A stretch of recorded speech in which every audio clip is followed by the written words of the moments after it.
Buenos días a todos.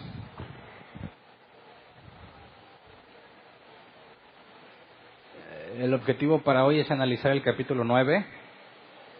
En la clase pasada vimos el capítulo 8 y el domingo pasado el capítulo 7. En la clase pasada, nada más para que estén en contexto los que no asistieron a la clase pasada, vimos que el séptimo sello, un poco más antes, vimos que se abrieron los sellos del 1 al 6. Vimos que en nuestro mapa pudimos ubicar los sellos del 1 al 5 y del 6 al 7. Del 1 al 5 en la primera mitad, segundo al séptimo, del sexto al séptimo en la segunda mitad. Y vimos en los capítulos pasados que del séptimo sello salieron 7 trompetas. Analizamos las primeras 4 en la clase pasada. Entonces, estas 7 trompetas están todas dentro del séptimo sello. Cuando se abre el séptimo sello, sale el tema de las 7 trompetas, y vamos a ver que de la séptima trompeta hay 7 copas, pero sigue estando en el mismo periodo de tiempo, y lo digo para que no nos confundamos. Dijimos que en el sexto sello, o lo leímos, es cuando todos se esconden entre las peñas y dicen que caigan sobre nosotros, ¿verdad? Porque el día de la ira de Dios y del Cordero ha llegado. Y hemos demostrado por las profecías en Isaías, en distintos pasajes de Ezequiel, Joel, que el día de la ira del Cordero o el día de Jehová, son lo mismo, ¿verdad? El día de la ira de Jehová y la ira del Cordero son lo mismo. Vimos las señales que los sellos han mostrado. En la clase pasada vimos las de las trompetas, tocamos ciertas palabras de Jesús en cuanto a las señales en el cielo en Mateo 24. Y estuvimos analizando ciertos pasajes particulares, como una estrella que cae del cielo o una montaña envuelta en fuego que caía al mar, y estuvimos preguntándonos si son cosas literales o sentido figurado, si es alguna alegoría. Mencioné específicamente en la clase pasada el caso de una estrella que cae a la tierra, y nos cuestionábamos si esa estrella era un ángel, y vimos que leyendo ese pasaje era imposible concluir que fuese un ángel. Pero hoy vamos a encontrarnos con otra estrella que no puede ser literalmente una estrella. Entonces, vamos a ver en este capítulo 2 situaciones en cuanto a ejércitos con descripciones muy extrañas, y tendremos que enfrentarnos al problema nuevamente si nos está hablando de algo literal o es algo en sentido figurado. Así que el nombre del tema de hoy es "Ni aún así se arrepintieron", que es lo que mencionan los versículos al final de este capítulo. Vamos a leer todo el capítulo completo, por favor, y luego lo desglosamos verso por verso. Dice: "El quinto ángel tocó la trompeta, y vi una estrella que cayó del cielo a la tierra, y se le dio la llave del pozo del abismo. Y abrió el pozo del abismo, y subió humo del pozo como humo de un gran horno, y se oscureció el sol y el aire por el humo del pozo. Y del humo salieron langostas sobre la tierra, y se les dio poder como tienen poder los escorpiones de la tierra. Y se les mandó que no dañasen a la hierba de la tierra, ni a cosa verde alguna, ni a ningún árbol, sino solamente a los hombres que no tuviesen el sello de Dios en sus frentes. Y les fue dado no que los matasen, sino que los atormentasen 5 meses. Y su tormento era como tormento de escorpión cuando hiere al hombre. Y en aquellos días los hombres buscarán la muerte, pero no la hallarán, y ansiarán morir, pero la muerte huirá de ellos. El aspecto de las langostas era semejante a caballos preparados para la guerra. En las cabezas tenían como coronas de oro, sus caras eran como caras humanas, tenían cabello como cabello de mujer, sus dientes eran como de leones, tenían corazas como corazas de hierro, el ruido de sus alas era como el estruendo de muchos carros de caballos corriendo a la batalla. Tenían colas como de escorpiones y también aguijones, y en sus colas tenían poder para dañar a los hombres durante 5 meses. Y tienen por rey sobre ellos al ángel del abismo, cuyo nombre en hebreo es Abadón y en griego Apolión. El primer ay pasó, he aquí vienen aún 2 ayes después de este. El sexto ángel tocó la trompeta, y oí una voz de entre los 4 cuernos del altar de oro que estaba delante de Dios, diciendo al sexto ángel que tenía la trompeta: desata a los 4 ángeles que están atados junto al gran río Éufrates. y fueron desatados los 4 ángeles que estaban preparados para la hora, día, mes y año, a fin de matar a la tercera parte de los hombres. Y oí el número de los ejércitos de los jinetes, era 200 millones, yo oí su número. Así vi en visión los caballos y a sus jinetes, los cuales tenían corazas de fuego, de zafiro y de azufre, y las cabezas de los caballos eran como cabezas de leones, y de su boca salían fuego, humo y azufre. Por estas 3 plagas fue muerta la tercera parte de los hombres, por el fuego, el humo y el azufre que salían de su boca. Pues el poder de los caballos estaba en su boca y en sus colas, porque sus colas, semejantes a serpientes, tenían cabezas y con ellas dañaban. Y los otros hombres que no fueron muertos con estas plagas, ni aun así se arrepintieron de las obras de sus manos, ni dejaron de adorar a los demonios y a las imágenes de oro, de plata, de bronce, de piedra y de madera, las cuales no pueden ver, ni oír, ni andar, y no se arrepintieron de sus homicidios, ni de sus hechicerías, ni de su fornicación, ni de sus hurtos. Así que de ahí viene el nombre del tema, y no se arrepintieron. Entonces, empezando por el pasaje número 1, haciendo referencia a la 5ª trompeta, vemos que se menciona que una estrella cae del cielo, ¿verdad? Pero a la hora que aplicamos la regla de interpretación que dije desde el principio, todo lo aplicamos literal, a menos que esa aplicación resulte en un absurdo. Si decimos que esta estrella es literalmente una estrella, pues entonces sería imposible que se le dé la llave del pozo del abismo y que abra el pozo del abismo la estrella. Así que no puede ser una estrella en el sentido literal.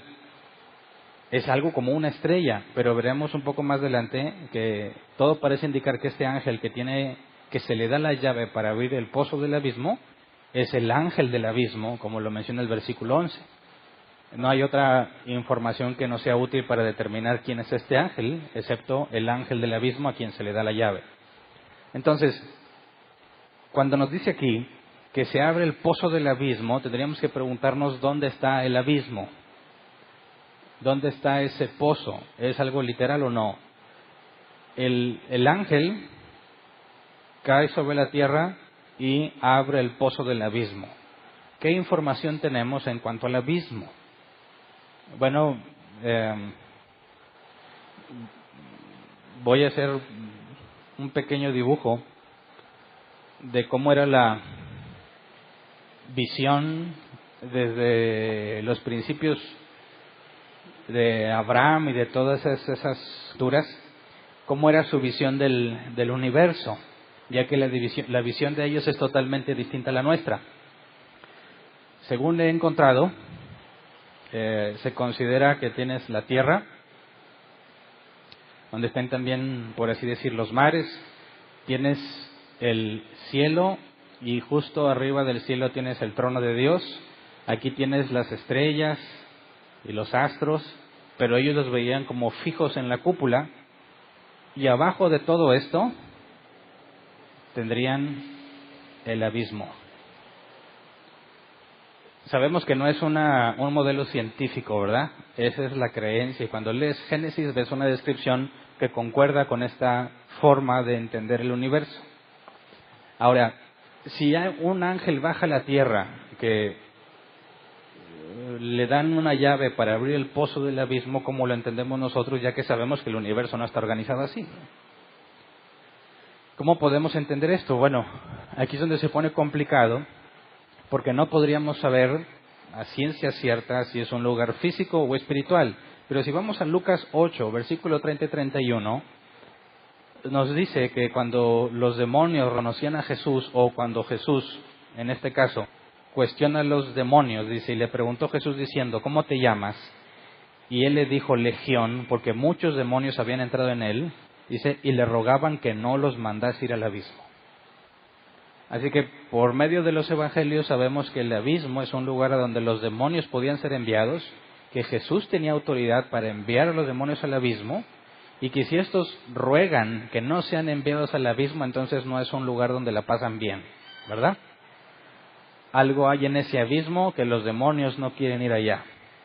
Entonces, pudiésemos entender que el abismo no es un lugar de bienestar o de placer, y que si los demonios van allá, entonces muy probablemente tiene que ver con algo espiritual, no necesariamente con algo físico. Pero nos dice que cuando se abre el pozo del abismo, dice que el humo sube como humo de un gran horno. Y esta descripción, vamos a Éxodo 19:18, estas palabras ya habían sido utilizadas para explicar lo que había sucedido en el monte Sinaí. Dice, todo el monte Sinaí humeaba porque Jehová había descendido sobre él en fuego y el humo subía como el humo de un horno y todo el monte se estremecía en gran manera. Entonces, cuando se abre el pozo del abismo, se nos trata de explicar con palabras muy similares a lo que se vio cuando Dios estaba en el monte. Había fuego y el humo subía como humo de un horno. Entonces, de este enorme humo que está en la tierra, podríamos pensar que es algo que la gente va a poder percibir de entrada, porque es un gran humo que genera oscuridad, dice, y se oscureció el sol y el aire por el humo del pozo. Entonces, aquí es donde se vuelve un tanto complejo. Si el abismo es algo espiritual, ¿por qué al abrir el pozo del abismo tenemos una manifestación física donde se oscurece el sol y el aire por el humo del pozo? Entonces, no hay forma bíblica de determinar exactamente qué son, sobre todo por lo que sale de ahí. Vamos a leer Apocalipsis 9, 3 al 11. Dice, y del humo salieron langostas sobre la tierra, y se les dio poder como tienen poder los escorpiones de la tierra. Pausa. Todo el mundo sabe cuáles son las langostas, ¿verdad? No las langostas del mar, ¿verdad? Sino, en términos regios, los chapulinzotes.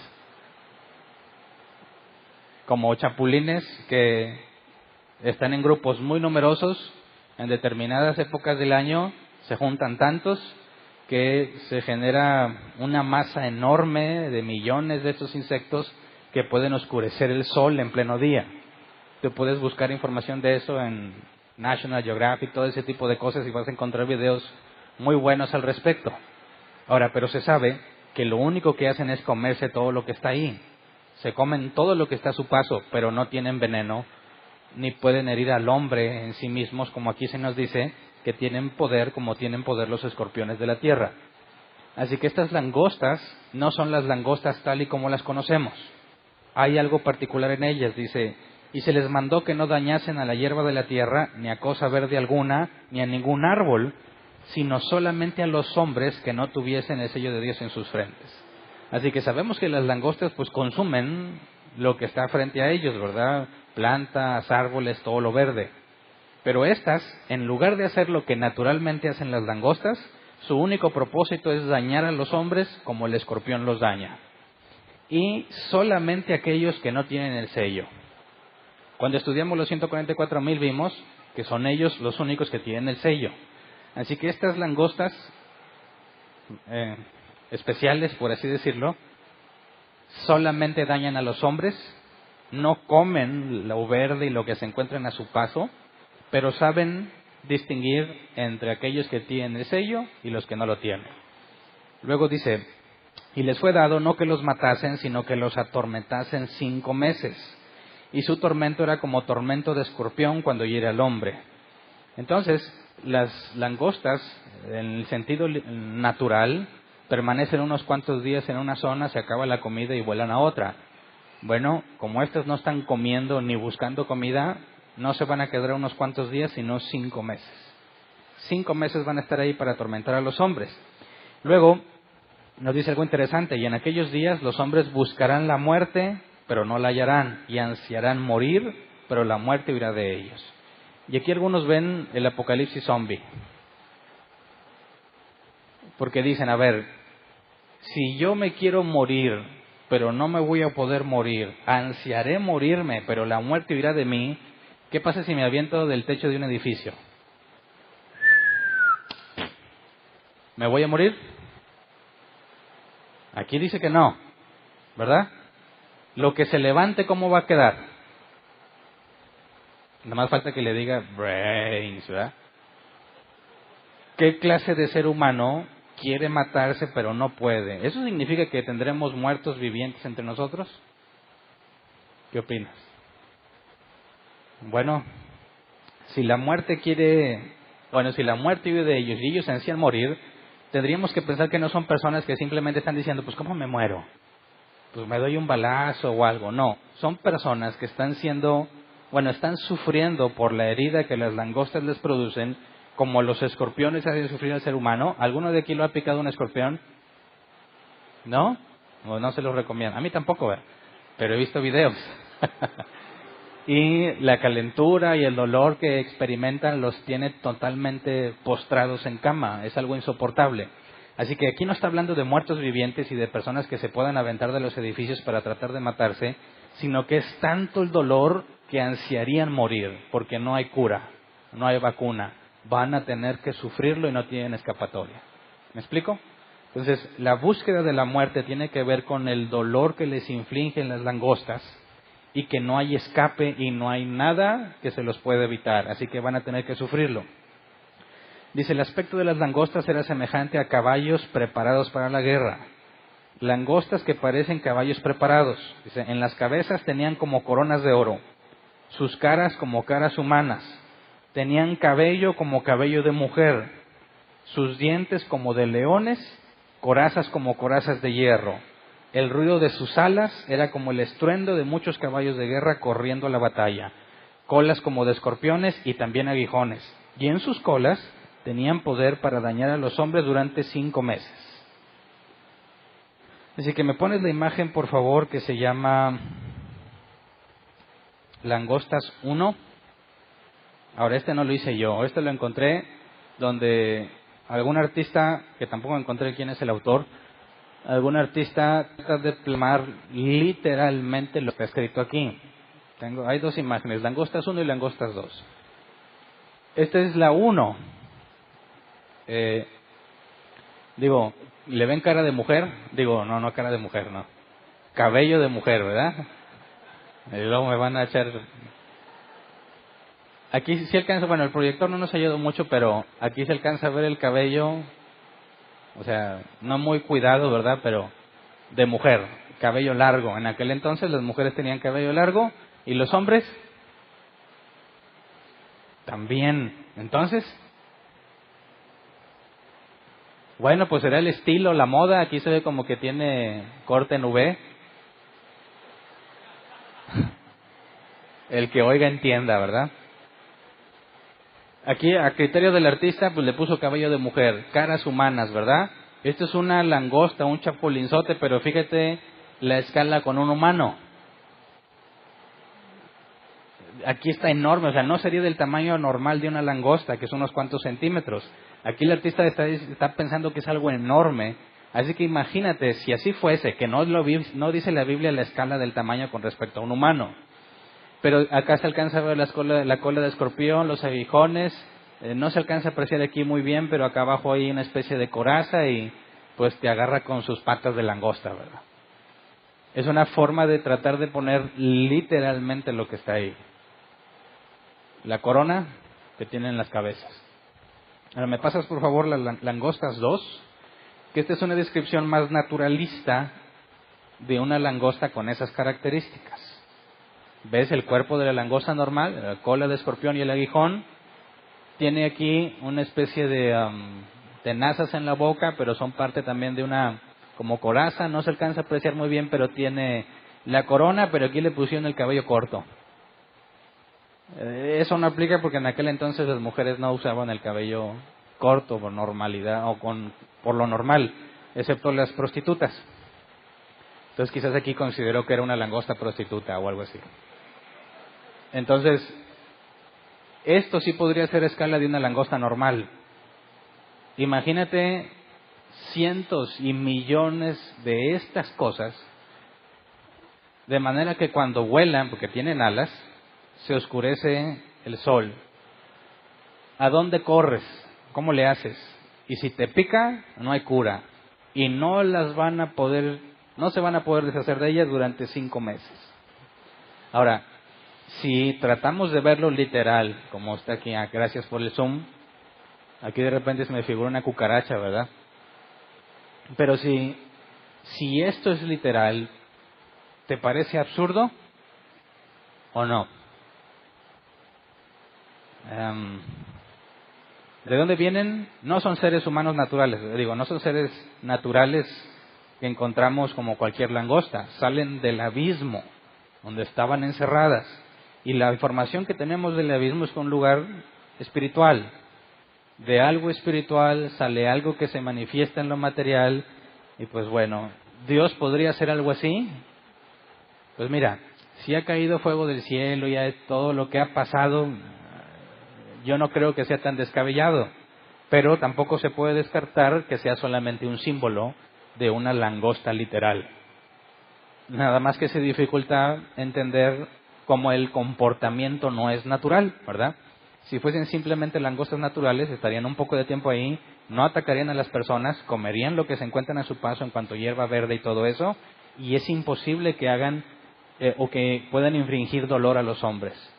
Así que en cuanto a lo natural, también encontramos que es difícil tratar de entender que son meras langostas naturales por el comportamiento que estos tienen.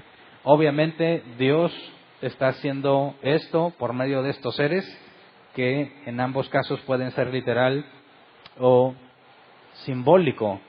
Pero pues imagínate ver algo de esto. ¿Qué pensarías?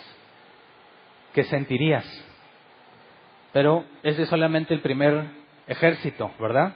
Porque hay dos mencionados. Entonces fíjate, estas langostas no pueden dañar la hierba verde de la tierra, ni cosa verde alguna, y ningún árbol. Solo pueden dañar a los hombres. Solo aquellos que no tienen el sello de Dios. No tienen permitido matarlos, solo pueden atormentarlos y solo tienen 5 meses, no más. De manera que en este tipo de juicio y manifestación, Dios pone límites bien definidos que ninguna de estas criaturas puede pasar. ¿Verdad? Ahora,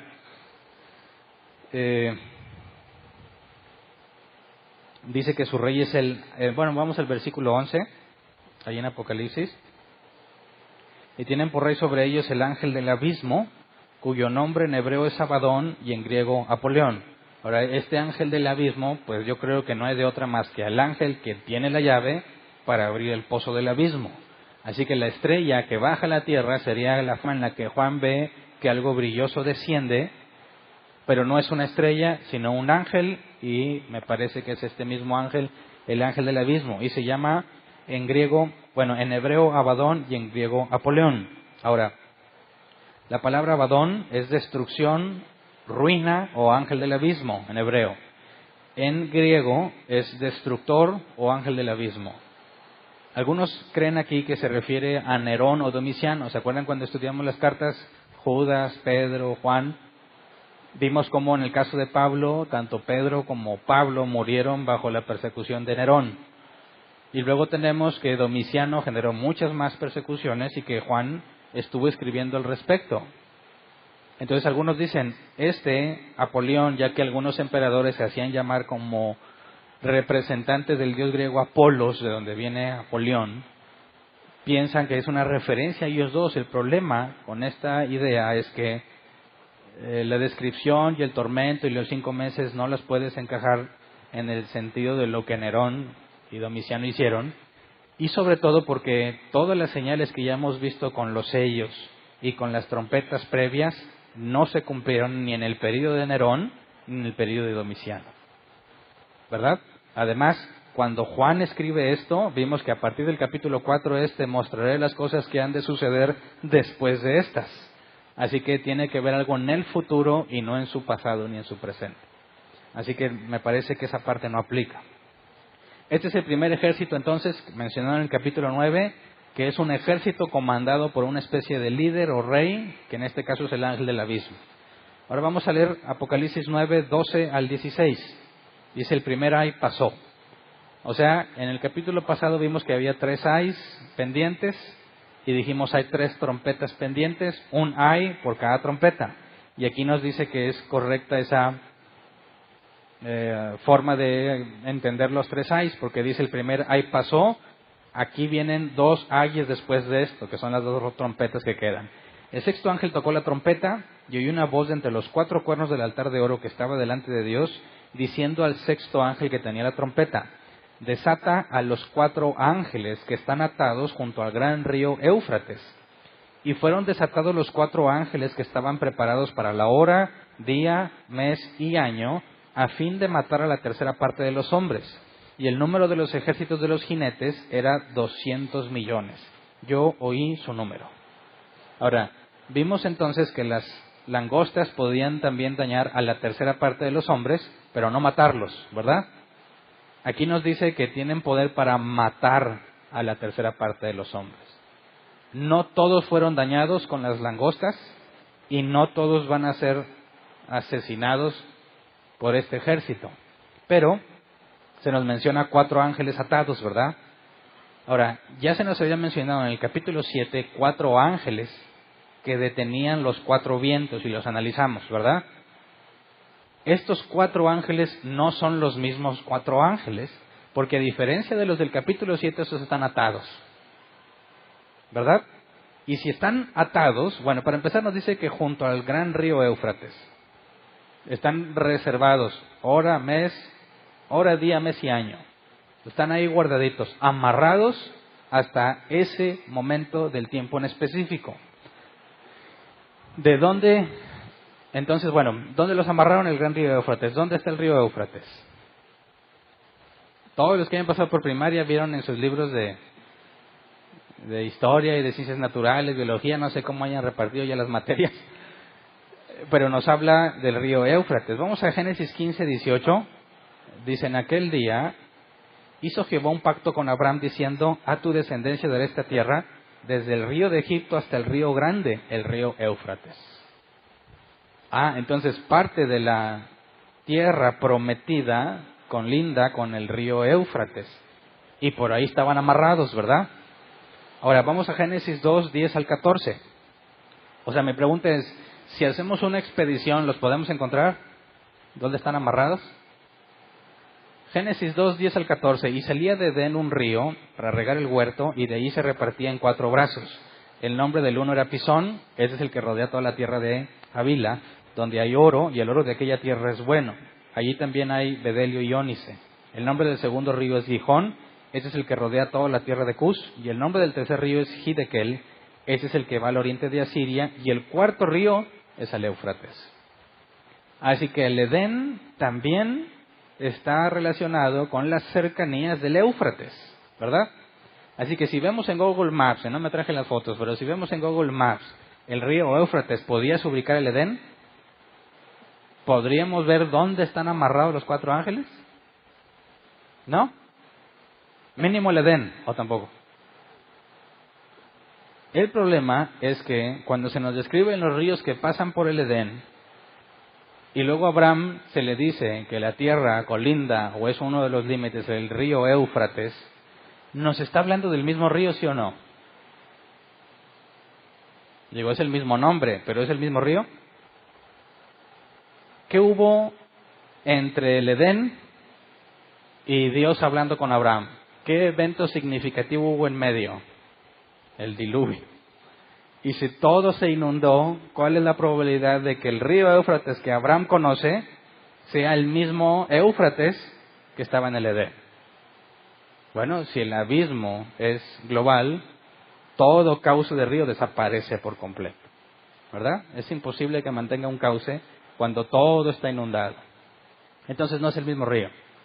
El Éufrates del cual se refiere Juan en su visión, ¿a cuál hace referencia? ¿Al que nosotros conocemos actualmente? ¿O al que originalmente era? Para empezar, ¿cómo podrías ver a los 4 ángeles amarrados ahí? Ahí ya se pone bien complejo, porque para que veas a un ángel, ¿qué se requiere? Que se manifieste a ti de forma física, ya que nosotros no podemos percibir naturalmente lo espiritual. Por eso es que Abraham vio a 2 varones, aparte de uno en particular, a quien lo reconoció como Dios, y los otros 2 eran ángeles. El Nuevo Testamento dice que algunos han hospedado ángeles sin siquiera saberlo. Así que tú podrías ver cualquier cosa y no podrías saber a ciencia cierta si estás viendo un ángel. Depende de la forma en que ha decidido manifestarse a ti. Entonces, olviden lo de la expedición, ¿verdad? No hay forma de ir a encontrarlos. Pero es importante notar que están atados.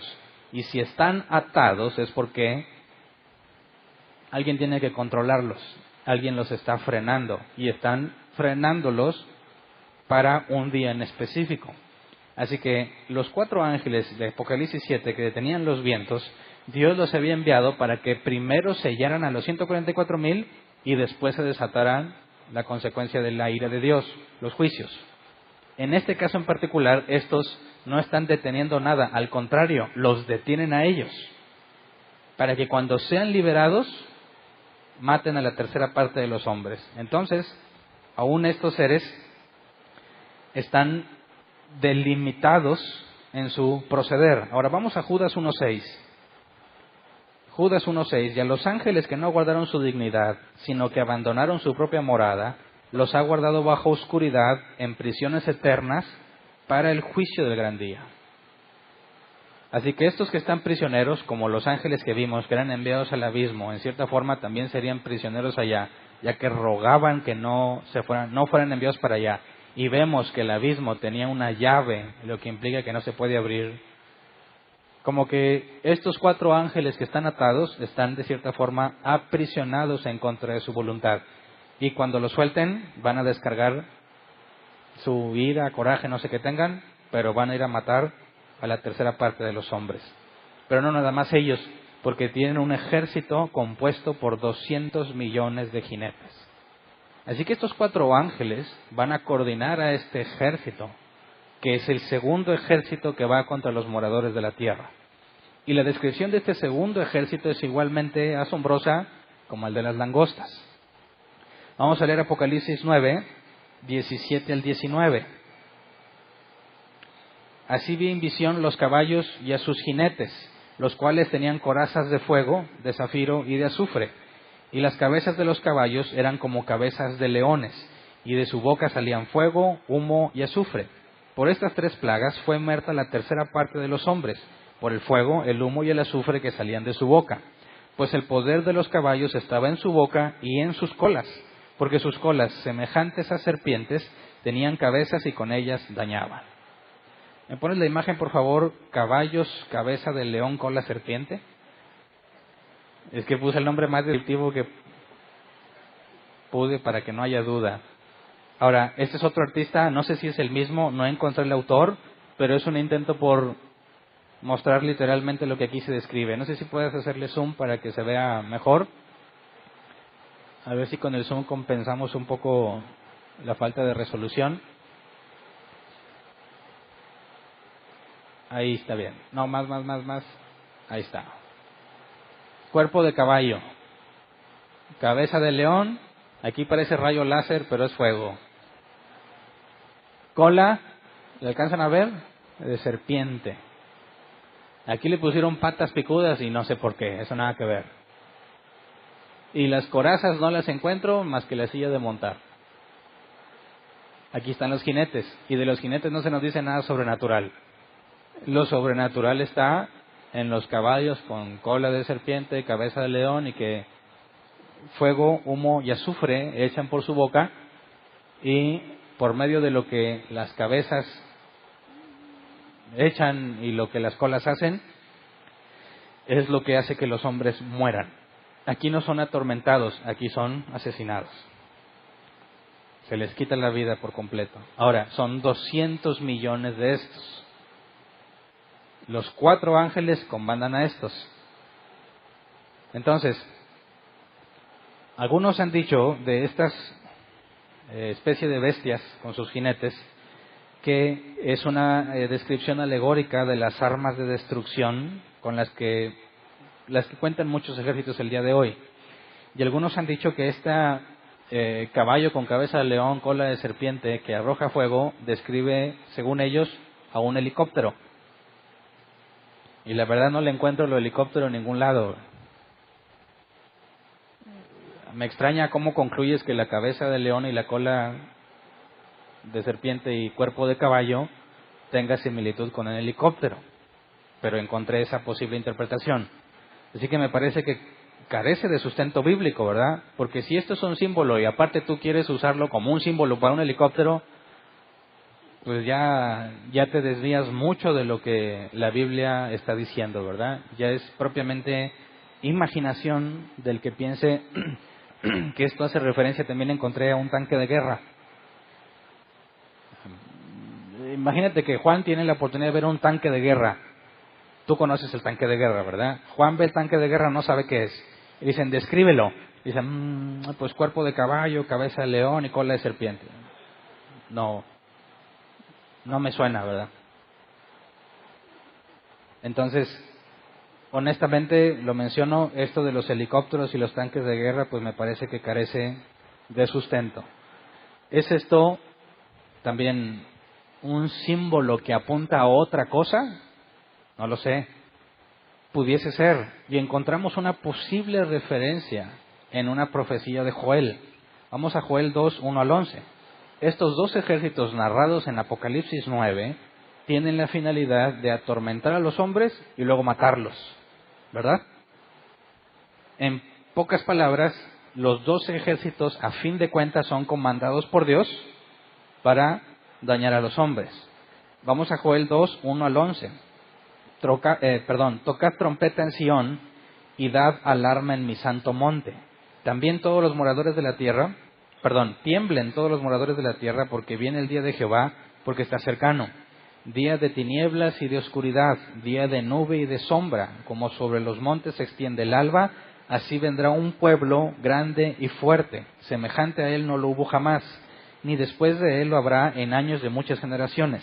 Delante de él consumirá fuego, tras de él abrazará llama. Como el huerto del Edén será la tierra delante de él, y detrás de él como desierto asolado. Ni tampoco habrá quien del escape. Su aspecto como aspecto de caballos, y como gente de a caballo correrán. Como estruendo de carros saltarán sobre las cumbres de los montes, como sonido de llama de fuego que consume hojarascas, como pueblo fuerte dispuesto para la batalla. Delante de él temerán los pueblos, se pondrán pálidos todos los semblantes. Como valientes correrán, como hombres de guerra subirán el muro, cada cual marchará por su camino y no torcerá su rumbo. Ninguno estrechará a su compañero, cada uno irá por su carrera, y aun cayendo sobre la espada, no se herirán.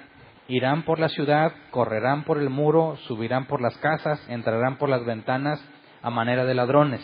Delante de él temblará la tierra, se estremecerán los cielos, el sol y la luna se oscurecerán, y las estrellas retraerán su resplandor. Y Jehová dará su orden delante de su ejército, porque muy grande es su campamento. Fuerte es el que ejecuta su orden, porque grande es el día de Jehová, y muy terrible, ¿quién podrá soportarlo? Así que, si pones atención, hay características que identifican a estos ejércitos como langostas, pero también como caballos y jinetes. Habla de que hay fuego delante de ellos, de manera que pudiese ser una referencia, ya que estamos viendo que ha llegado el día de la ira de Jehová, y eso es para el día de la ira de Jehová, y estos ejércitos que vienen a atacar a los moradores pueden ser estos mismos descritos. Encontramos estas similitudes. Dice, día de tinieblas y de oscuridad, día de nube y de sombra. Y esto es provocado por el humo que sale del pozo del abismo, que es lo primero que se nos dijo, y también por las langostas. Cuando dice, delante de él consumirá fuego, tras de él abrazará llama. ¿Qué es lo que hacen los jinetes con caballos, cabeza de león y colas de serpiente? Fuego, humo y azufre es lo que arrojan delante y detrás. Como el huerto del Edén será la tierra delante de él, y detrás de él como el desierto asolado. Eso hace referencia al comportamiento de las langostas. Cuando las langostas llegan a un área verde con muchos árboles y frutas, cuando se van, ya que comieron todo, lo dejan totalmente desolado.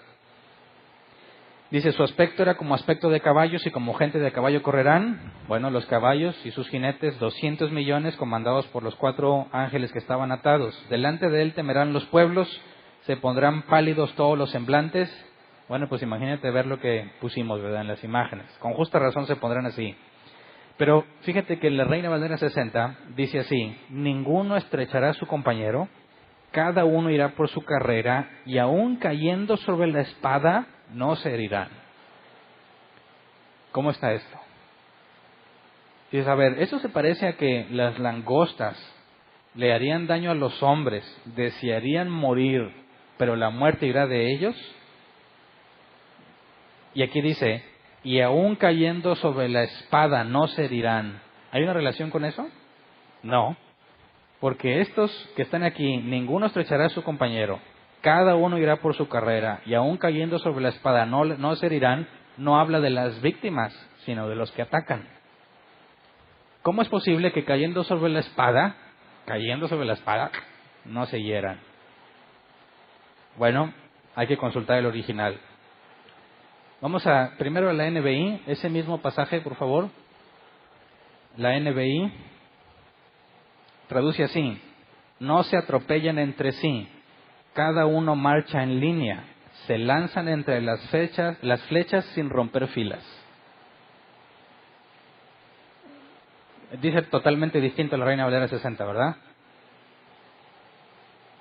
Cuando nos habla entonces la NBI de flechas y romper filas, omite por completo lo que la Reina Valera 60 dice en cuanto caerán sobre su espada y no se herirán. ¿A quién le creemos? ¿Quién vota por la Reina Valera 60? ¿Quién vota por la NBI? Entonces me imagino que ninguna de las dos, todos los que no votaron. ¿Traducción lenguaje actual? ¿Nueva traducción viviente? ¿Alguna? ¿Cómo resolvemos esto? Vamos al original. La palabra espada, o lo que la Reina Valera 60 nos dice espada, es el hebreo shelach, que se traduce como misil, arma o brote. El equipo de traductores decidió poner espada. Misil, arma o brote. Cuando dice no se herirán, viene del hebreo batza, que se traduce como cortar, romper, ganar por violencia. Así que cuando caiga sobre su espada puede ser misil o arma. No se herirán es no se cortarán, no se romperán, no ganarán por violencia. Por eso al entender misil dentro de la posible traducción, quizás arma o espada caiga dentro de un arma, pero no dentro de misil, ¿verdad? Por eso la NBI y muchas otras versiones lo traducen como flecha. En aquel contexto, ¿qué eran los misiles que se usaban? Flechas. En cuanto a no herirse, literalmente habla de no romperse o no cortarse. Por eso las otras versiones traducen sin romper filas. Ya que si describe las langostas, aunque tú quieras atacarlas con flechas, pues no les vas a hacer nada. Van a mantenerse en su avance, aunque les estés aventando flechas directamente. Entonces, en lo particular me parece que te lleva a una conclusión muy distinta el decir que si caes sobre tu espada no te herirás, que se aleja de lo que pudiese reflejar un grupo de langostas que consumen todo lo que está a su paso y dejan atrás todo desolado. Aunque si quisieras atacarlas con la espada, pues no les vas a hacer nada. Entonces, en este caso, por el contexto de la posibilidad de las langostas que están mencionadas aquí, no habla de que no se van a morir, ¿verdad? O que no van a ser heridos cuando caigan sobre su espada, sino el arma que uses contra ellos no les va a hacer ningún daño. ¿Por qué? Pues porque si son langostas es imposible que con una flecha las lastimes. Irán por la ciudad, correrán por el muro, subirán por las casas, entrarán por las ventanas a manera de ladrones. Ese es el comportamiento de las langostas. Delante de él temblará la tierra, se estremecerán los cielos, el sol, la luna se oscurecerán y las estrellas retraerán su resplandor. Pues es precisamente el efecto que genera toda una nube de langostas, o lo que sucedió justo antes de la quinta trompeta. En la cuarta trompeta se oscurecieron el sol, la luna y las estrellas. Entonces, esta profecía en Joel, de algo que sucederá en el día de la ira de Jehová, pudiese ser mencionado poéticamente quizás en el Apocalipsis. Pero aún así, te fijas que no puede estar describiendo simplemente langostas basado en la descripción de Juan, ¿verdad? Si nos están hablando de lo mismo, Juan nos está dando una descripción, un daño y un comportamiento totalmente distinto al mencionado aquí. Entonces, puede ser, y considero, puede ser referencia a esta profecía con analogías como la de las langostas y de los jinetes de forma muy espectacular. Pero bueno, no considero que pueda ser totalmente absurdo que puedan ser seres, por los elementos que vimos, relacionados con los ángeles y el abismo, seres creados por Dios para eso. Ahora, Apocalipsis 9, 20 al 21. Y los hombres que no fueron muertos con estas plagas, ni aun así se arrepintieron de las obras de sus manos, ni dejaron de adorar a los demonios, a las imágenes de oro, de plata, de bronce, de piedra y de madera, las cuales no pueden ver, ni oír, ni andar, y no se arrepintieron de sus homicidios, ni de sus hechicerías, ni de su fornicación, ni de sus hurtos. Ahora sí, llegué al punto en el que nos dan información de qué tipo de persona está aquí. ¿Verdad? ¿Cómo son? ¿Son buenas gentes? ¿Son personas de bien? ¿Amables, respetuosas para con los demás? Definitivamente no. Ahora, estos que están aquí, pues también estuvieron aquí, ¿verdad? ¿Qué clase de personas son las que sobrevivieron al primer periodo? ¿Los buenos? No. Todos los que sobrevivieron a este primer periodo, ahí están descritos, personas que no se arrepienten. ¿Por qué no se arrepienten? Nuestros amigos ateos constantemente nos dicen y nos acusan de un Dios falso, ya que si realmente Dios quisiera salvar a todos, Dios aparecería y dijera, aquí estoy. ¿Verdad? ¿Por qué hacerla de misterio? ¿Por qué hacerla de emoción? ¿Por qué diría Jesús, espérate que regrese? No, dicen nuestros amigos ateos, ¿por qué no se aparece ya? ¿Por qué no hace un milagro? ¿Por qué no hace que con las nubes diga, yo soy Dios y te estoy viendo? Nuestros amigos ateos dicen, si yo veo eso, entonces creo. ¿Verdad?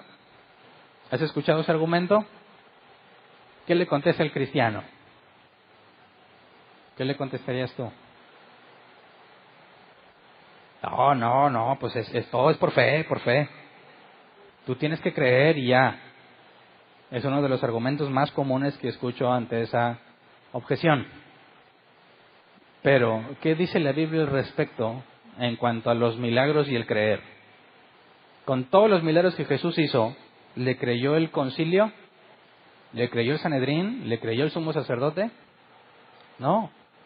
¿Negaban los milagros? Tampoco. Pero decían, no eres tú, es el diablo a través de ti. Una evidencia tan contundente como la resurrección de Lázaro, aún así la negaban. Es decir, no negaban que resucitó, decían, no es el poder de Dios, es el diablo. Ahora, ¿qué es lo que estos hombres, lo que dicen en el versículo 20 y 21, qué es lo que han visto hasta este momento del tiempo? Todos los sellos. Bueno, los primeros 5 sellos mataron a todos los que por causa de Jesucristo y su palabra permanecieron fieles, ¿verdad? A todos esos los mataron, se deshicieron de los cristianos. Eso es lo que literalmente va a suceder. Se deshacen de los cristianos en este periodo. Dios sella a 144,000, ¿verdad? Hemos visto que del 6º al 7º sello y las 6 plagas que hemos analizado, todos son cosas sobrenaturales en la tierra, sobrenaturales. Cosas selectivas, delimitadas por un periodo de tiempo, con ciertas capacidades que no pertenecen a nuestra naturaleza. Y aún así, ¿qué dicen? No me arrepiento. ¿Se requiere un milagro para que la gente crea? No. Definitivamente no. ¿Por qué Dios no hace un milagro para que le crean? Los ha hecho, los va a hacer, y como quiera no van a creer. ¿Por qué? ¿Por qué no van a creer? Porque si estos hombres ven semejante manifestación de poder, ¿por qué no simplemente se humillan ante Dios? Fíjate, no se arrepintieron de las obras de sus manos, abarca muchas cosas, ¿verdad? Pero nos empieza a detallar. Ni dejaron de adorar a los demonios. Adoran a los demonios. ¿Saben que son demonios o no? ¿O lo hacen por ignorancia? No, recordemos que en el 6º sello dicen, escondámonos porque el día de la ira de Dios y del Cordero ha llegado. Entonces están conscientes de que están adorando a algo que no es Dios. Sí están conscientes. Y no les importa. Ok. Y a las imágenes de oro, de plata, de bronce, de piedra y de madera, las cuales no pueden ver, ni oír, ni andar. Eso implica que tienen sus figuritas y las van a seguir teniendo en aquel entonces, porque hoy en día muchos las tienen. Es muy común entrar a algún negocio, principalmente los negocios tienen algo, ¿verdad? Perteneciente a distintas filosofías. O un elefante, o un Buda, o un santo, etcétera. Muchísimas cosas que te presentes ahí. Y no las usan como mero recordatorio, ¿verdad? Van y le soban la panza al Buda o las patas a no sé quién para tratar de obtener algo a cambio. Bueno, esa práctica sigue vigente en aquel entonces. Dice, ni se arrepintieron de sus homicidios, son asesinos, ni de sus hechicerías, son brujos, ni de su fornicación, son gente inmoral, ni de sus hurtos, no respetan a su compañero. ¿Cómo es que todos esos hacen todo eso con tal libertad y pudieron deshacerse de los cristianos matándolos? ¿Cómo es que se organizaron de tal forma que lograron exterminar a los cristianos del mundo? ¿Qué sucede aquí entonces? Vimos que, según las profecías de Daniel, aquí va a tener poder un rey sobre todos. Y hará y deshará como mejor le parezca y tendrá poder para derrotar a los santos, vencerlos. Pero hasta ahorita no nos ha dado detalle de lo que sucede aquí, ni cómo es que oficialmente matan a los cristianos. Gracias a Dios lo veremos un poco más adelante. Pero el punto aquí es que cuando nos dice, ni aún así se arrepintieron, eso nos obliga a preguntar, ¿existe la posibilidad en este futuro, en ese periodo, cuando está sucediendo todo esto que estamos leyendo, ¿existe la posibilidad de que la gente se arrepienta, sí o no? Si alguien dijera, Señor, imagínate que debe venir el caballo con cabeza de león. Y se arrodilla y dice, Señor, Señor, Señor, perdóname, perdóname. Te recibo en mi corazón, como mi Señor y Salvador. Escribe mi nombre en el libro de la vida. Escribe mi nombre en el libro de la vida es como si dijera, no estás, Hernán, pero ahorita mismo, vámonos. Bueno, si alguien se arrepiente de todo corazón, aunque no haga la oración de fe, ¿Dios lo perdonará, sí o no? Cuando dice, y ni aún así se arrepintieron, ¿habla de la posibilidad de arrepentimiento, sí o no? Si me dices que no, entonces, ¿qué clase de Dios le diría a una persona que le pide perdón, decir, no, y me vale? Ahí te van las langostas y ahí te van los jinetes.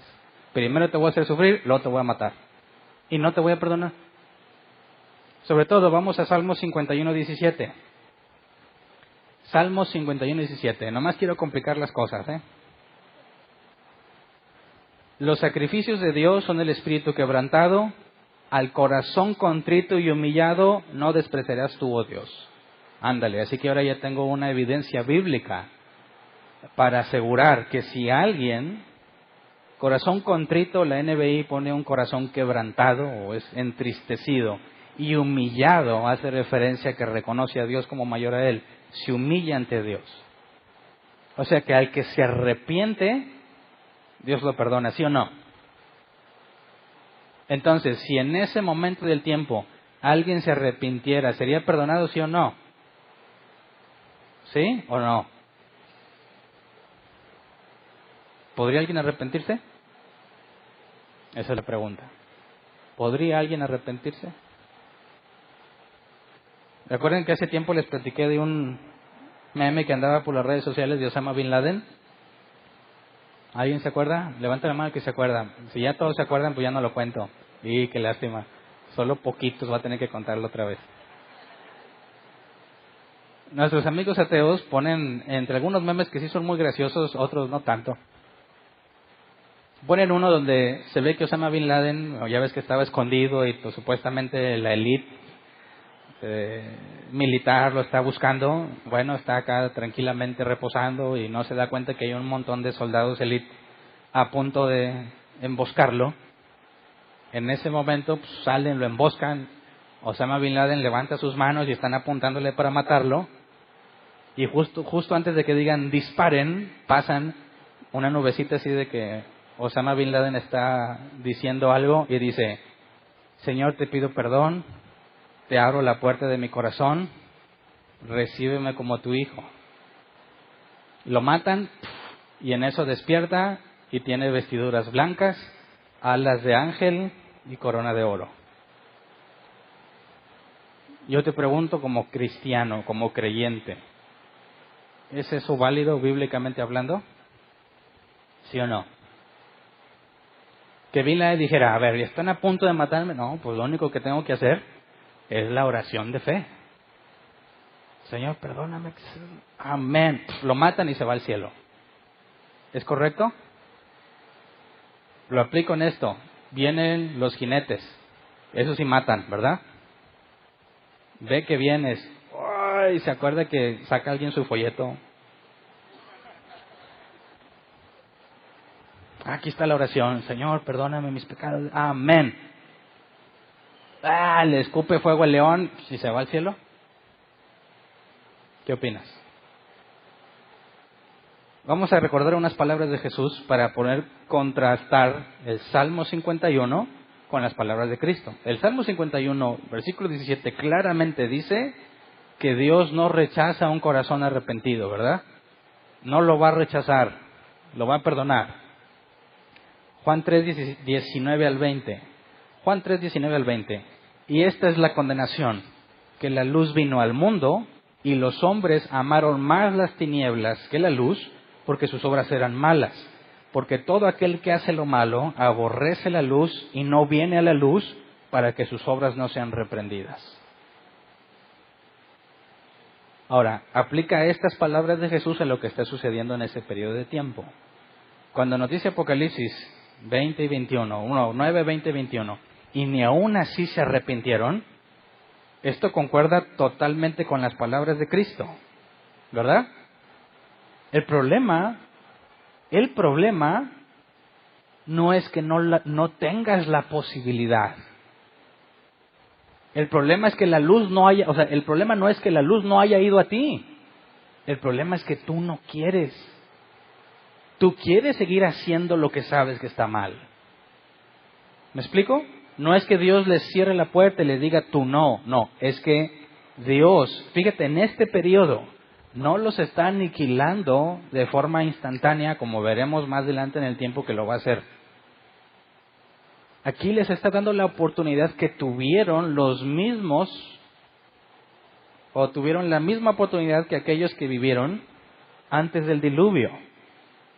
Porque ¿cuánto tiempo se tardó Noé en construir el arca? Es una pregunta capciosa. ¿Cuánto? ¿Alguno? ¿No? 120 años. Después lo analizamos más a detalle. 120 años construyendo el arca. La gente que veía que se estaba construyendo el arca, ¿le habrá preguntado a Noé qué se trae entre manos? ¿No nos dice la Biblia que Noé fue pregonero de justicia? Así que sí les dijo, viene un diluvio y yo estoy construyendo el arca. Y ponle que todavía puedas juzgar de loco a Noé. Pero justo antes del diluvio, ¿qué hizo Dios? De forma sobrenatural que todos vieron. Hizo ir a los animales al arca. ¿Verdad? Así que tú puedes decir, ese Noé está bien loco. Ya me acaba su barquito.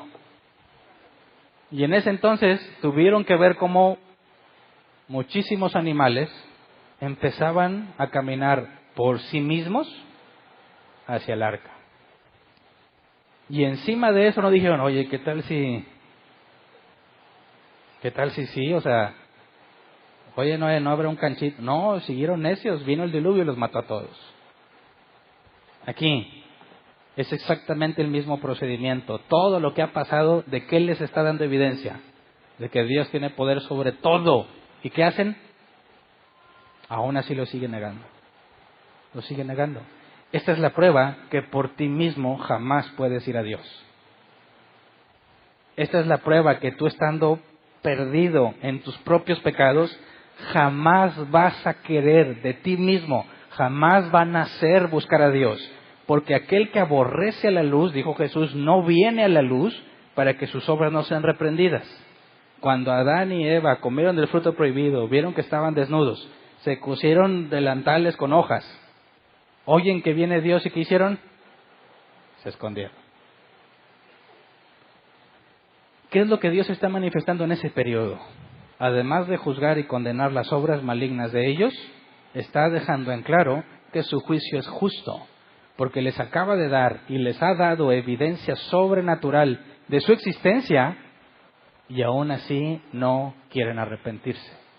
Por eso Jesús dijo que necesitas nacer de nuevo para entrar al reino de los cielos. Porque si es por ti, en tu naturaleza humana, es imposible que vengas a Dios por voluntad propia. Por eso Jesús dijo, nadie puede venir a mí a menos que el Padre lo atraiga. ¿Me explico? Así que en este periodo, aún en este periodo, puedes ver la misericordia de Dios. Porque en lugar de decir, basta, se acabó, todos están condenados, no.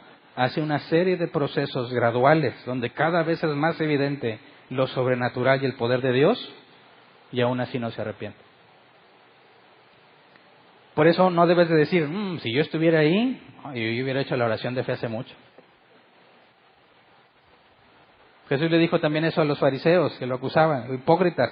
Ustedes dicen, si nosotros hubiésemos vivido en los tiempos de los profetas, no hubiéramos hecho lo que ellos hicieron.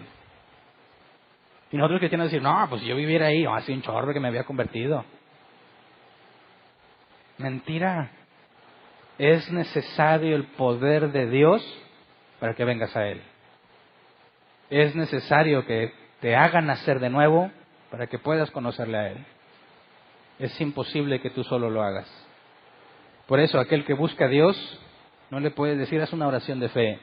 Tienes que decirle, arrepiéntete. Cambia tu forma de pensar, por consecuencia tu forma de vivir. Si puede, ¿qué significa? Ya que nadie busca a Dios, nadie busca lo bueno, nadie busca lo justo. Si alguien empieza a manifestar un cambio sobrenatural en su vida y ya no es la persona que era, ¿es evidencia de qué? De un nuevo nacimiento. Pero aquel que dice, tengo muchos problemas, estoy buscando a Dios para que me ayude a resolverlos. Viene, medio conoce, no. Se van de la iglesia, no les interesó. ¿Realmente buscaban a Dios? No. Buscaban la solución a su problema, ¿verdad? Si supieras cuántas personas han venido aquí a pedirnos ayuda. Oiga, todas traen la misma historia y te comento para que no caigas en esas. Todos vienen de fuera, todos tienen una situación bien triste. Todos están buscando cómo salir adelante, están buscando a Dios y al final te dice, ¿no traes algo de dinero que me puedas dar? Y lo sé porque han entrado algunas veces y han sacado con las personas. Te cuenten su historia primero acá para que estés de moco suelto de todo el dolor y tristeza que han enfrentado. No traes una lana. Y una vez yo pregunté, ¿y qué te hace pensar que aquí vas a conseguir dinero? Yo sé que los cristianos deben de ayudar al prójimo. Bueno, queda criterio tuyo. Si tienes, si le crees su historia, le puedes dar. Pero eso no es lo que necesita, ¿verdad? Ante toda esa vida de miseria enfrentado, ¿qué necesita él? ¿Dinero? No, necesita conocer a Dios, ¿verdad? Y cuando le dices, mira, no tengo ni oro ni plata, pero puedes venir a conocer de Dios. La Biblia dice que si tú te humillas ante Él, tu vida va a ser transformada y aunque estés sufriendo, vas a tener paz en Él. No se van a acabar tus problemas, pero tu vida va a tener sentido. Vas a conocer al Rey del cielo. Y Él es fiel en sus promesas y un día estarás con Él. ¿Sabes a cuánto les ha interesado? A ninguno. ¿Por qué? Porque no están buscando a Dios. ¿Me explico? Aquí está la evidencia clara al final de Apocalipsis 9. Vamos a Romanos 1, 28 y 32.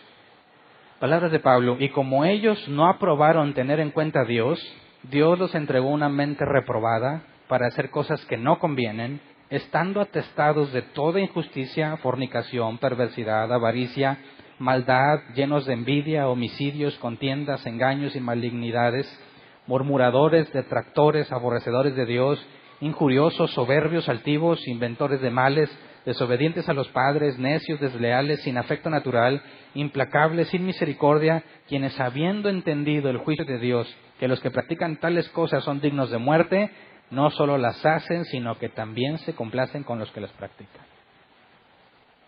Así que todo ser humano está en esa descripción, ¿sí o no? Y hay unos casos en los que dice, como no quisieron tener en cuenta a Dios, no aprobaron tener en cuenta a Dios, los entregó a su mente reprobada. Les dijo, a fin de cuentas, haz lo que te parezca mejor. No interviene en sus vidas, porque lo que necesita un hombre para venir a los pies de Cristo es que Dios intervenga en su vida. ¿Me explico? Eso lo quisiera dejar bien claro. Muchos pensamos que Dios, cuando ve que alguien se ahoga, Él desde un barco o un lugar seguro, le avienta un salvavidas a ver si lo agarra. Y si agarró el salvavidas, si agarra el salvavidas se salva. Si no agarra el salvavidas, pues se muere. Y pensamos que Dios es así. Que Dios te dice, ven, pero ya queda de ti. Ahí si tú agarras el salvavidas o no. Pero lo que la Biblia dice es que Dios te vio ahogado en el mar y te resucitó para que estés con Él. Te dio vida cuando estabas muerto en tus pecados. Y es totalmente diferente. No es que te estés ahogando, es que estás muerto. Que es imposible que vayas a Él. Así que si te avienta el salvavidas, no lo vas a agarrar porque estás muerto. Lo que Él hizo fue ir por ti, darte vida, para que ahora vivas eternamente agradecido. Estos que están aquí tienen evidencia innegable del poder de Dios, de que realmente hay un Dios y está juzgando la tierra, y aún así no se arrepintieron. Por eso, en la predicación del Evangelio, no es el amor, no son los dones, cosas que les puedas dar, no es la tolerancia, no es el buen comportamiento hacia ellos lo que cambia a una persona. Lo único que cambia a una persona es Dios. Y ha escogido un medio. Y Pablo dijo, por medio de la locura de la predicación. Por eso, conscientes de eso, de que solamente el poder de Dios puede transformar a una persona, debemos predicar la Escritura tal como es. Tal como es. Las cosas como son. Y si estos hombres, a pesar de todo, deciden no humillarse ante Dios, ya no es problema nuestro. Ya no es problema tuyo cuando tú le hables a alguien. Solamente Dios puede transformarlo. Entonces, en medio de todo lo que está sucediendo, la misericordia de Dios sigue vigente. Cuando nos dice que ni aún así se arrepienten, refleja y resalta la justicia de Dios. Está derramando su ira sobre todos aquellos que lo odian, conscientes de que están odiando al Dios del cielo y de la tierra. Entonces, ahora sí, nos deja un panorama que vamos a descubrir dentro de pocos capítulos, donde nos va a explicar qué sucedió aquí. ¿Cómo es que de lo que sucedió aquí surge solamente ese tipo de ese tipo de personas? ¿Con qué autoridad destruyeron a los cristianos? ¿Cómo es que la idolatría es algo tan común, tan oficial, al grado de que no había forma de que los cristianos se mantuvieran en pie? Por eso es muy importante entender que hasta este punto ya estamos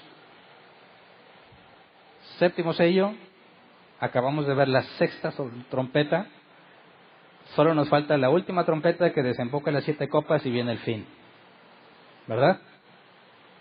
Ya se va a acabar. ¿Dónde está el arrebatamiento de la iglesia? ¿Lo has leído? ¿Nos ha dicho algo? No. Entonces, el próximo miércoles el objetivo va a ser ver el capítulo 10 y 11. El 10 es cortito. 10 y 11. Y el domingo veremos el capítulo 12, si Dios quiere. Y ahí hay muchos puntos muy interesantes a analizar, porque literalmente Dios arrebata a un hijo varón. Y vamos a tratar de interpretar en distintas perspectivas qué es ese arrebatamiento que literalmente menciona Juan en Apocalipsis 12. Así que por el día de hoy aquí dejamos el tema en el capítulo 9. Antes de pasar a la sección de preguntas, vamos a ponernos de pie y vamos a orar. Como al final de cada clase, todo este conocimiento teórico que estamos acumulando en nuestras mentes debe transformarse en algo práctico. Y bueno, ya que analizamos que aún la evidencia milagrosa no convierte en las personas, yo quiero preguntarte qué haces aquí. ¿Por qué estás aquí? ¿Quién te trajo? Si tú realmente te esfuerzas en agradar a Dios y en servirle, eso no puede provenir de ti. Dios tuvo que haber hecho contigo algo primero. Y la Biblia dice que eso no lo merecías, no lo merecíamos. Que es un regalo. El don de justicia, dice literalmente la Reina Valera 60, se te regaló. La justicia que tú no tienes y que tú no obtuviste. La justicia que Cristo obtuvo. Así que, en medio de cualquier dificultad que puedas tener o sin sabor de vida, jamás debes olvidar que tienes un tesoro invaluable. Algo que jamás has merecido ni merecerás. Y que solamente ese hecho merece nuestra gratitud por vida a Dios. Aunque te deje enfermo, aunque te deje pobre, aunque te deje solo, si te ha dado el don de justicia, te ha dado el mayor de los tesoros. Y por eso debemos estar agradecidos. Así que vamos a orar, Señor. Gracias porque nosotros, como dice la Escritura, éramos enemigos tuyos, totalmente rebeldes a ti y a tu palabra. Señor, no nada más nos jactábamos de las cosas horribles que hacíamos, sino que felicitábamos a los que las hacían también. Señor, no nada más nos opusimos a tu palabra, sino también vituperamos tu nombre. Cada vez que asegurábamos que no existías, que era invento de locos, en nuestra ignorancia, Señor, en nuestro pecado, que nos tenía totalmente sumidos, sin esperanza, pero un día, porque a ti te plació, según tu soberana voluntad, tuviste a bien rescatarnos. Nos viste en el lodo, nos tomaste, nos limpiaste y nos declaraste hijos tuyos, Señor, solo para gloria tuya. Así que, Señor, queremos pedirte que siempre estemos conscientes de ese, el mayor de los milagros que podemos tener en nuestras vidas, el nuevo nacimiento, la renovación de nuestro entendimiento, el Espíritu Santo en nosotros guiándonos a toda verdad. Señor, concédenos vivir una vida agradable delante de ti, que aun en medio de nuestros errores, tu Espíritu Santo nos guíe al arrepentimiento, a humillarnos ante ti, porque solo tú eres digno, Señor. Concédenos también ver con misericordia a todos aquellos que no te conocen, que a pesar de las maldades y cosas que hacen que nosotros hacíamos, Señor, podamos verlos como tú los ves. Personas que necesitan de ti. Pero, Señor, también enséñanos a ver las cosas como tú las has hecho, de manera que aquel que ante la invitación rechaza tu nombre, rechaza humillarse a ti, Señor, que también podamos entender que así como tú lo habías profetizado, no todos, Señor, vendrán al conocimiento tuyo. Concédenos, Señor, la paciencia y la capacidad para lidiar con todos aquellos, los que creen y no los que creen, los que creen y los que no, para que todos puedan ser de nuestra parte tratados de forma amable y con respeto, Señor. Que nunca usemos la Escritura para maltratar a nuestros semejantes, para humillarlos, para avergonzarlos o considerarlos inferiores, Señor. Enséñanos que no somos más que mendigos, tal como ellos, pero nosotros encontramos pan. Tú nos diste el pan. Considéranos siempre, Señor, de forma que podamos tener en claro que solo somos mendigos hablándole a otros donde encontramos pan. Señor, concédenos ver tus justos juicios con respecto a la injusticia de este mundo en el día en que tú has decidido juzgar, y tu misericordia para con nosotros, Señor, porque si no tu justicia nos consumiría, porque sabemos que somos pecadores, Señor. Gracias por el regalo que nos has hecho, el regalo de la vida. Gracias porque no hay forma en que podamos pagártelo, pero hemos decidido voluntariamente rendir nuestras vidas en servicio a ti. Gracias, Señor. Amén. ¿Pueden sentarse? Pasemos a la sección de preguntas. Les repito, como siempre, las preguntas que sean del tema que estamos hablando. Si son de capítulos que están pendientes por ver, tenme paciencia y cuando lleguemos a ese capítulo, si no te lo aclaré durante la exposición, pues me haces la pregunta, ¿ok? Gracias. Buen día, pastor. Buen día. Te ruego y te doy gracias, aunque siempre lo haces, que me ayudes a entender estas preguntas. Terminando con tu oración, pastor, entendí que decías que nosotros hemos decidido voluntariamente seguirte o humillarte o algo así. Uh-huh. ¿No te suena eso, pastor, un poco así como a lo que le llamas o le llaman el sinergismo? No, porque primero es el nuevo nacimiento en cuanto a salvación, que es monergismo, algo que solo Dios hizo. Pero ahora, mediante la renovación de nuestro entendimiento, anhelamos servirle a Dios, aunque nuestro cuerpo se opone.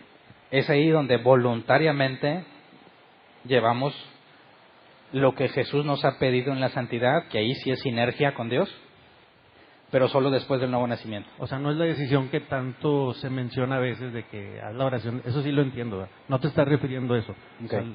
O sea, eso sí es. Pastor, dice que porque el fruto del Espíritu es en toda bondad, justicia y verdad, comprobando lo que es agradable al Señor. Uh-huh. La enseñanza del buen samaritano y un Dios bondadoso. Voy a ser un poco, a lo mejor sarcástico, pastor, pero créeme que es con todo respeto y no es la intención, pero creo que en la Biblia dice, si ves a tu hermano en necesidad, no le digas Dios te bendiga, sino que pues dale el pan, dale agua, dale lo que necesita, ¿verdad? Entonces yo no veo al ejemplo del buen samaritano diciéndole, pues te voy a ayudar, pero primero dime los 10 mandamientos o dime las doctrinas de la gracia o algo.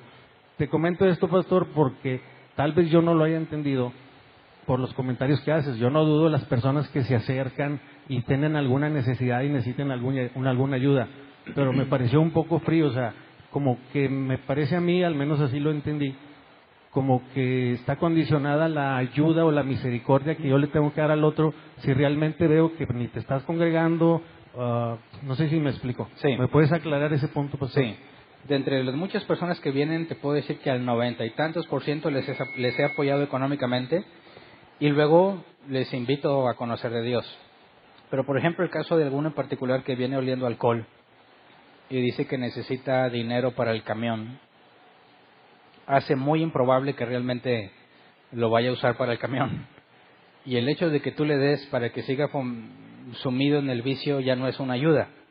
En esos casos particulares, en mi particular opinión, prefiero no ayudarlos económicamente, pedirles que busquen de Dios, que vengan a preguntar, y si hay evidencia, como ya nos ha pasado, personas que vienen con aspecto sospechoso, les negamos la ayuda precisamente para que no sigan en esa situación, les ofrecemos que sigan viniendo, que perseveren las cosas de Dios y lo hacen, entonces les ayudamos. Ok, creo que ya me quedó claro. No estás diciendo tú, pastor, que condiciones la ayuda a aquel que ves en necesidad, porque a lo mejor así fue como se pareció escuchar, o sea, te voy a ayudar, pero si veo que estudias la Biblia y si veo que te congregas y si veo que no es eso lo que estás diciendo. De hecho, el pasaje que tú comentas, que si lo ves en necesidad, que no tiene que comer, pues le ayudes. El problema es que yo no veo eso, ¿verdad? Simplemente tengo que constar sus palabras y no siempre dicen la verdad, entonces hay que aplicar criterio nada más. Sí. Pastor, haciéndole justicia a la misma escritura, continuando con el mismo pasaje que tú mencionas, que dice, porque todo aquel que aborrece, todo aquel que hace lo malo, aborrece la luz y no viene a la luz para que sus obras no sean reprendidas, lo mencionaste. Pero ¿me puedes explicar, pastor, lo que dice inmediatamente después en ese versículo, que es una continuación de lo que acaba de decir? Y dice, mas el que practica la verdad, o sea, es una continuación del mismo enunciado o idea. Pero dice, mas el que practica la verdad viene a la luz para que sea manifiesto que sus obras son hechas en Dios. ¿Cómo podemos entender, pastor, esa otra parte que no se comentó, pero que forma parte del mismo versículo que tú mencionaste, más que solo mencionaste el de que todos aborrecen la luz y no vienen para que no se vea que sus obras, para que no sean reprendidas? Ujú. Pero ahí mismo dice, mas el que practica la verdad. ¿Cómo puedo entender eso, pastor? ¿A qué se refiere?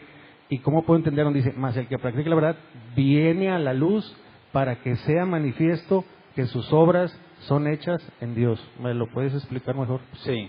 Cuando yo digo que el comportamiento pecaminoso que vemos desde Adán está presente en todo ser humano, todos caemos en la categoría del que no viene a la luz porque sus obras son malas, ¿verdad? De entre nosotros, en la Escritura, a un ser humano, ¿quién es considerado como alguien que practica la verdad? Esa es mi pregunta, porque son palabras del mismo Jesús, como Bueno, tú lo mencionaste, ok. y Jesús lo dice ahí. ¿Verdad? Si Él lo dice, pues ha de ser por algo. El que practica la verdad, por ejemplo, el santo, el que camina con Dios, el que según el salmista es Dios quien endereza sus pasos. El que practica la verdad es una persona que no corresponde al género humano natural. El que practica la verdad necesariamente, como el caso de Abraham, tuvo que haber sido tomado como justo, ya que ninguno de nosotros practicamos la verdad. Eso significa que, o eso no excluye que ocasionalmente hagamos cosas buenas. Cualquiera, ateo, musulmán, lo que sea, ocasionalmente podemos hacer cosas buenas. Pero nuestra vida queda fielmente reflejada en una vida de pecado en muchas esferas de nuestro comportamiento y nuestra forma de ser. Así que, por la Escritura, por las palabras de Jesús, no nada más ese pasaje, sino los demás, es necesario nacer de nuevo para que estés en el reino de los cielos. El que practica la verdad, bíblicamente hablando, solo es aquel que ha nacido de Dios. Sin haber nacido de Dios, no puedes practicar la verdad. Ok, entonces es primero el nuevo nacimiento y luego ya el que practica la verdad. En Y el ahí está el libro, contraste claro entre la actitud de un creyente nacido de nuevo que peca, vas constantemente a la luz a confesar tu pecado. El otro, el que no es de Dios y no ha nacido de Dios, no se acerca a la luz para que no sea reprendido. o sea, se puede decir que nadie practica la verdad si no ha nacido de nuevo, es lo que me estás diciendo. Exactamente. En el libro de los Hechos, pastor, cuando los gentiles empiezan a convertir, por así decirlo, y dice alguno de los apóstoles, dice, ahora vemos que Dios también se agrada de los que le temen y los que le buscan. Esos gentiles, por así decirlo, que están separados del pueblo elegido de Dios, no es que hayan practicado la verdad y por eso Dios les haya dado de su gracia. No, porque tendríamos que ir a una pregunta puntual. Si la salvación es por medio de la fe en Cristo Jesús, ¿verdad? Lo primero que tiene que haber en ti es fe, ¿verdad? Ok. Si tú estás en tu naturaleza humana, como en el caso de los que están aquí, pueden ver muchos milagros y señales y aún así no se arrepienten, lo cual coincide con las palabras de Cristo. ¿Qué se requiere para que tengas fe? ¿Que tú decidas tenerla o que se te dé?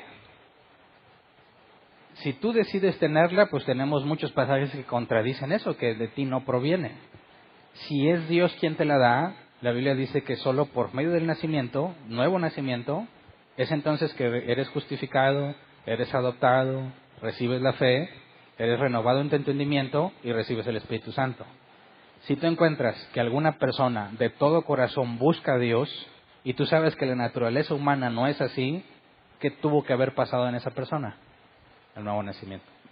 Pastor, entonces en el pasaje que te comento, cuando dice, más el que practica la verdad viene a la luz, el viene a la luz no se refiere que busque de Cristo, porque si te entendí bien, dices es primero el nuevo nacimiento, pues entonces ya para qué viene a la luz.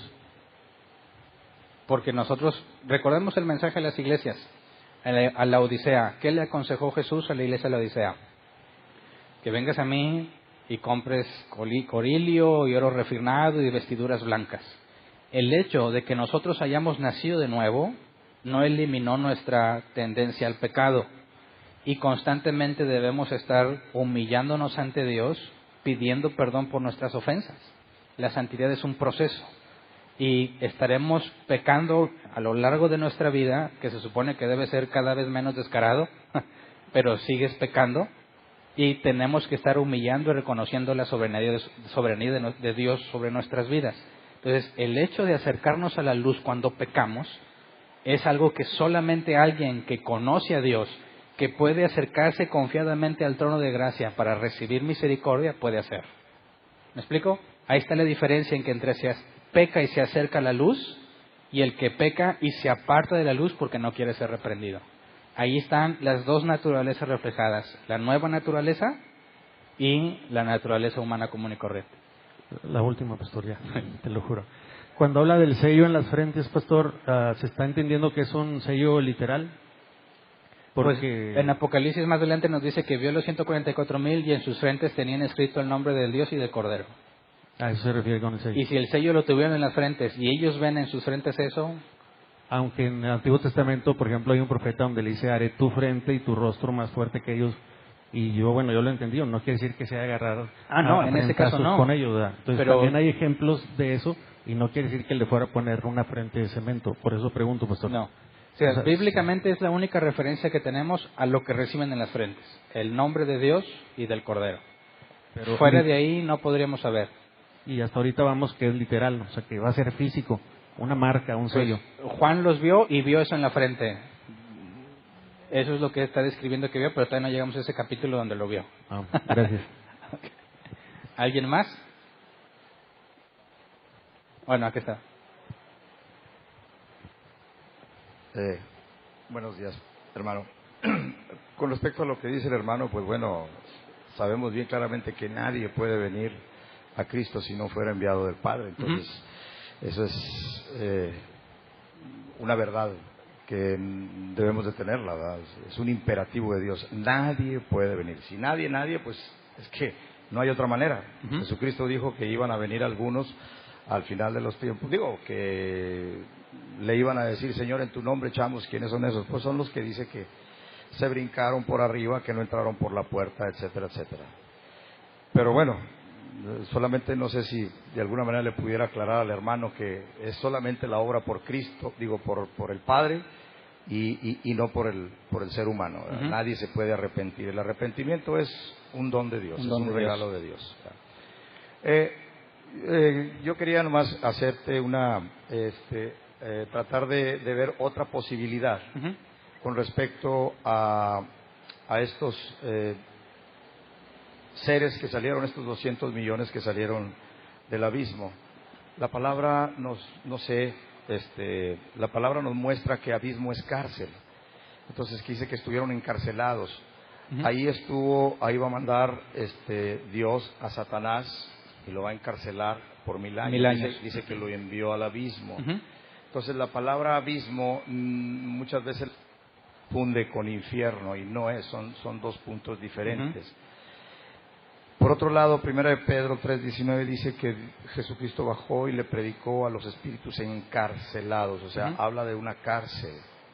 ¿No pudieras considerar que el abismo es una cárcel en donde Dios envió aquellos ángeles que pervirtieron su llamado y que se mezclaron, aquí está en Génesis, se mezclaron con mujeres de los hombres, y Dios los castigó? Y ahora estos ángeles, de acuerdo a lo que tú mencionaste de Joel, que me parece que es la porción de la Biblia que más apoya este pasaje, que es Joel 2, ¿verdad? que este es un ejército de Dios. Y cuando se habla de ejército de Dios, son ángeles de Dios. Entonces, estos ángeles de Dios que fueron castigados, pues van a salir a la tierra. Y se les dio un mandamiento, una orden de que no dañaran no solamente los árboles, sino que tampoco tocasen a los que tienen el sello de Dios. Aquí hay dos preguntas. Una, ¿no pueden ser estos ángeles que fueron castigados, ¿verdad?, y que van a salir al final de los tiempos? Apolión muchas veces lo consideran como Satanás, pues es un ángel de Dios que bajó del cielo. Yo pienso que es un ángel poderoso de Dios que bajó del cielo.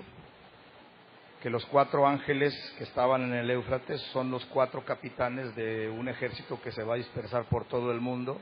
Sí, puede ser. Y que va a haber oportunidad para el arrepentimiento todavía, porque hay un tiempo en el que Jesucristo viene, y dice allí en Mateo 24:31, que cuando Él venga, después de la tribulación de aquellos días, dice que Él va a mandar a sus ángeles para que recojan a los escogidos de los 4 puntos de la tierra. Entonces ya está hablando de una salvación que va a ser en la parusia ya total, porque si dejamos que la parusia sea el último tiempo de salvación, entonces ¿dónde van a quedar los judíos?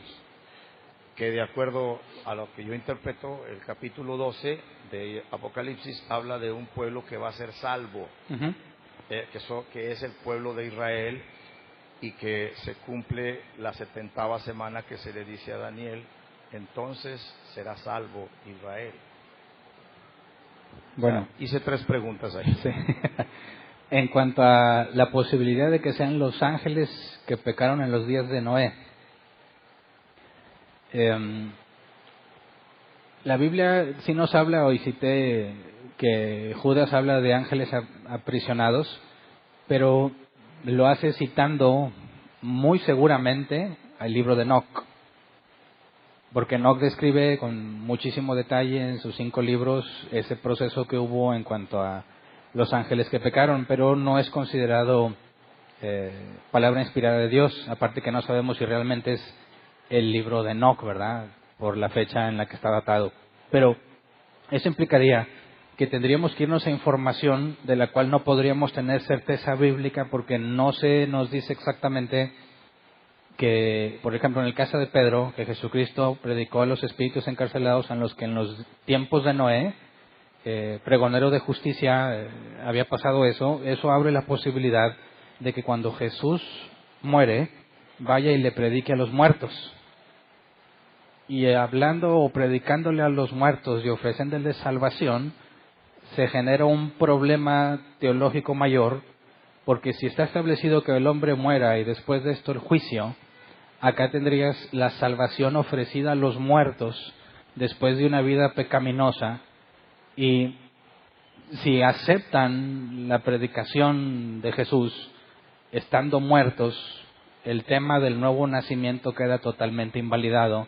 Así que la interpretación de Pedro en ese aspecto yo lo ubico a los tiempos de Noé, cuando por medio de Noé se predicó, no que eso fuese propiamente cuando Jesús murió. No sé si me explico. Igual y eso lo podemos platicar más detalle adelante, ¿verdad? De esa forma, lo que Pedro dice, al no ubicarlo desde mi perspectiva en el momento de la muerte de Jesús, sino lo que sucedió en los días de Noé, entonces ya desconecto ese pasaje con la posibilidad de que estos seres que están saliendo sean, sí reconozco que son ángeles aprisionados porque están bajo llave, pero no necesariamente los que pecaron en los días de Noé. Considero que para esa parte no podría ser una conclusión totalmente bíblica. Probable, pero en el caso particular la descarto por ahí. Sí son prisioneros, pero la parte de asociarlos ahí no la encuentro yo. En cuanto a la posibilidad de arrepentimiento, pues la posibilidad de arrepentimiento claro que está vigente. El punto es que los hombres no la toman. Hasta este punto, ya veremos más adelante capítulos, hasta este punto dice, aún no se arrepintieron. Entonces, en el capítulo 12 vamos a analizar quién es el hijo varón que es arrebatado para el trono de Dios y que Satanás es echado fuera, y trataremos de ubicarlo aquí para ver si nos habla del mismo periodo de tiempo, pero lo vemos el próximo domingo si Dios quiere. Ok. Bueno, lo que pasa es que ahí en 1 de Pedro habla de espíritus, no habla de muertos. Entonces esos espíritus, acuérdate que los ángeles son espíritus. También se les llama analógicamente estrellas, ¿no? Entonces no sé. Pero bueno, esa era una... Ok, hermano, gracias. Gracias. ¿Alguien más?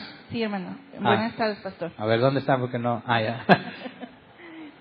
Bueno, yo tengo dos dudas. Por ejemplo, aquí menciona que en Apocalipsis 9 dice que salieron langostas. Sí.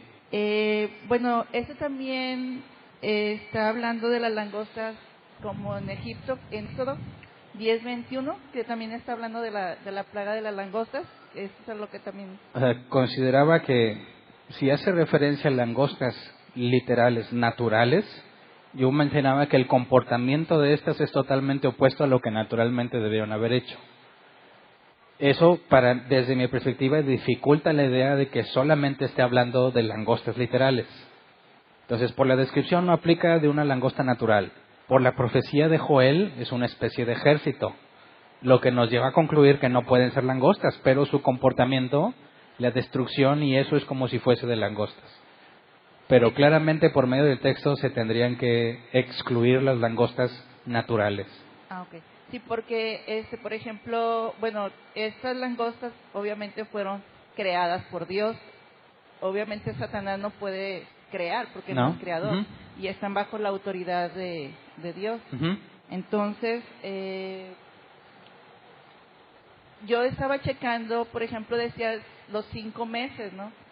Y también vi, bueno, encontré la lógica de esto, que en los 5 meses también tiene el ciclo normal de vida las langostas, o sea, Uh-huh. en el mes de mayo y septiembre.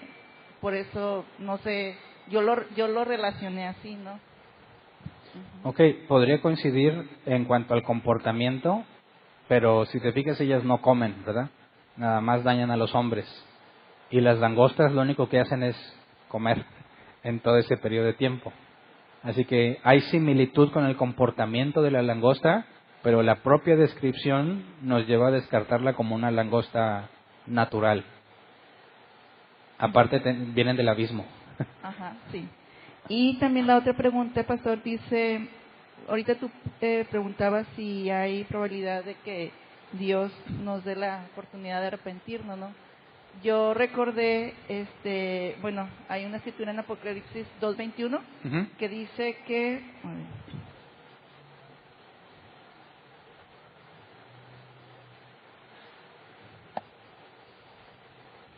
Dice, y le he dado tiempo para que se arrepienta, pero no quiere arrepentirse de su fornicación. Uh-huh. O sea, dice que les ha dado tiempo, ¿no? Entonces, yo también recordé ahorita la escritura de Lucas, en Lucas 23:42, cuando uno de los malhechores pues se arrepintió Uh-huh. en el último momento, ¿no?